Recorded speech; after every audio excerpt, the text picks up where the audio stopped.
किसान का दर्द ना समझब। आल हो तू बड़का सिखावत हुआ हमके। हाँ, पूरा गांव तो भुसुरा था। क्या भूसरा था? तो उसे क्यों कोही? केहू माई का लाल चाहे बाऊ का लाल हमके कह पाई, केहू को हम कर्जा ले ले हई। अच्छा, मेहनत करीला मेहनत, लोहे लोहे जाए तो बड़ी मजा आई। अरे फास्ट धरावा फास्ट। अरे तो का बना दवा गोड़वा धरा दे चल जा भूसवा में।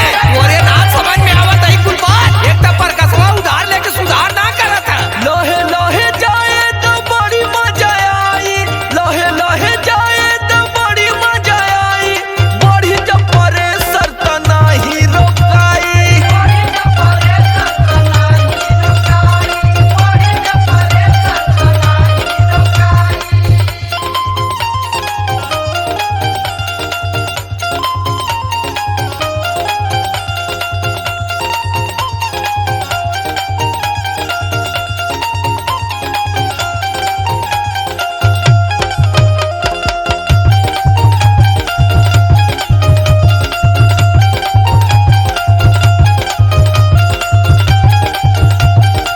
हाँ, तो पूरा गांव में बिगाड़ करा देला तू दौरी करे। हाँ तोरे मित्रता में शत्रुता पैदा होती है, हम देखत हई।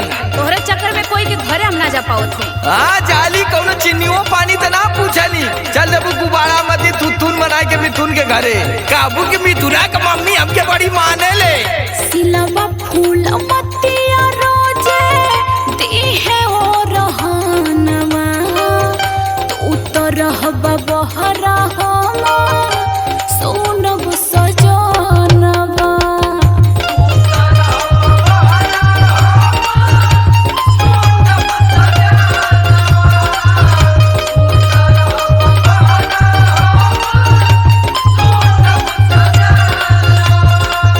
सिलवा फूल मतिया रोजे दी है ओ रहनवा, तू तो रहबा बहरा हम सोनब सजनवा।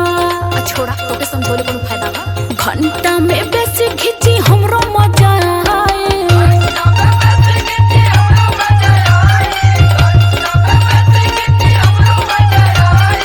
घंटा में बेसी घिची हमरो मजा आई। थ्रेसर के प्रेशर तो औरी बढ़ाए।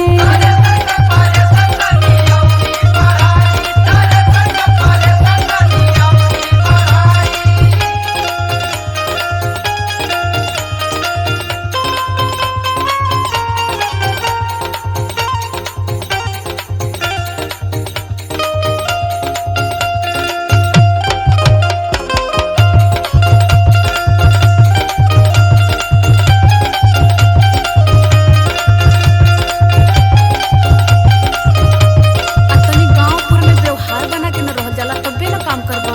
अरे तो का हमके चुनाव लड़े के है अरे नाही हो, तब? थ्रेसरवा कैसे चली? कैसे जात हुआ दाम में? अरे हम बिजनेस मैन नहीं, हम अगर लगी चली व्यवहार बनाओ तो एडीआर मत हमरो थ्रेसर और ट्रैक्टर कुल बिक जाई तुरंत।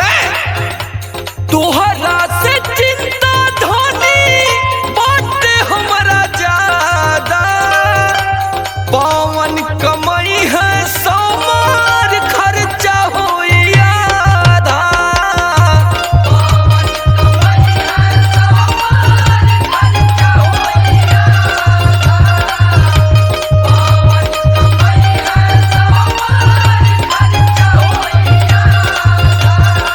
अरे तो उनकरी कमाई से तो होके का मतलब हो? अरे तो हमने दोनों जाने मिल के न कमाती। तोहरा